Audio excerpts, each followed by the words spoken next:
বগুড়া জেলা কারাগার থেকে মৃত্যুদণ্ডপ্রাপ্ত ৪ কয়েদির পলায়নের ঘটনা ঘটেছে। মঙ্গলবার দিবাগত রাত ৩:৩০টার পর বগুড়া জেলা কারাগারের কন্ডেম সেল থেকে এই ৪ কয়েদি পালিয়ে যায় এবং পালিয়ে যাবার অল্প সময় পর অর্থাৎ ১৫-২০ মিনিটের মধ্যেই বগুড়া জেলা পুলিশ সদস্যরা এই ৪ কয়েদিকে অর্থাৎ মৃত্যুদণ্ডপ্রাপ্ত ৪ কয়েদিকে তারা গ্রেফতার করতেও সক্ষম হন। কিন্তু কারাগারের এত সুউচ্চ প্রাচীর কিংবা নিরাপত্তা বেষ্টনী বা নিরাপত্তা ব্যবস্থার ভেতর দিয়ে কিভাবে এই ৪ জন কয়েদি পালিয়ে গেলেন বা পালিয়ে যেতে সক্ষম হলেন তা নিয়ে কিন্তু সকাল থেকেই চাঞ্চল্য শুরু হয়েছে বগুড়া এবং সারা জেলায়।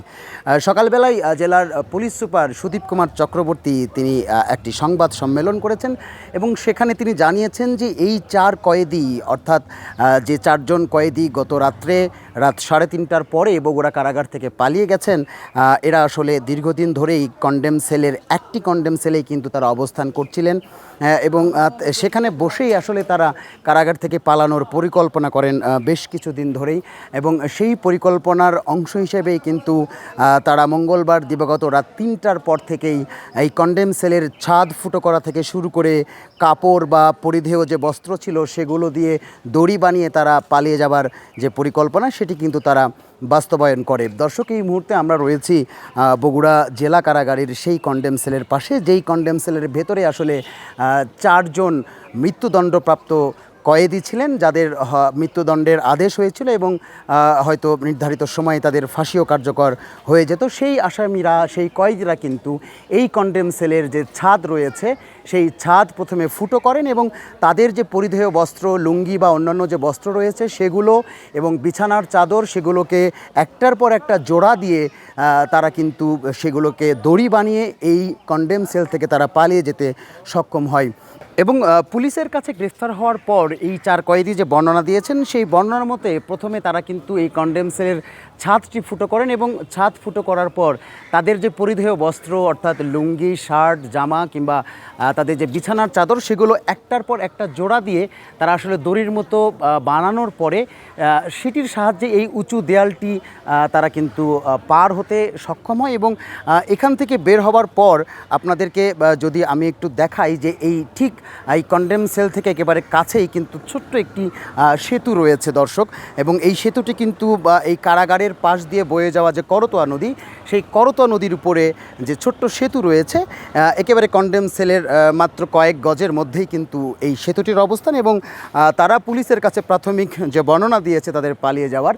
তারা কিন্তু কন্ডেম সেল থেকে অর্থাৎ কারাগারের ভিতর থেকে বের হয়ে আসার পর তারা এই যে সেতুটি এই মুহূর্তে আপনারা দেখতে পাচ্ছেন, করতোয়া নদীর উপরে ছোট্ট একটি সেতু রয়েছে, এই সেতু হয়ে কিন্তু তারা নদীর ওই পারে তারা পৌঁছে যায় এবং ওই পারে যাবার পরে আমি যদি আপনাদেরকে একটু দেখাই যে নদীর যে তীর রয়েছে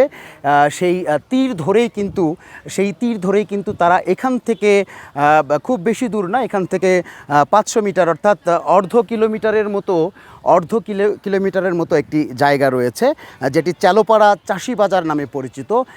সেই চালোপাড়া চাষি বাজার যেটি রয়েছে সেখানে গিয়ে কিন্তু এই কারাগার থেকে পালানোর পরে এই ৪ কয়েদি তারা কিন্তু সেখানে অবস্থান নেয়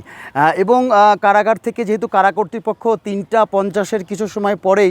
তারা টের পেয়ে যান যে ৪ জন কয়েদি আসলে পালিয়ে গেছে এবং সেই খবরটি তারা পুলিশকে জানানোর পরপরই কিন্তু ভোর 4:10 নাগাদ সেই চালোপাড়া চাষিবাজার, যেটি এই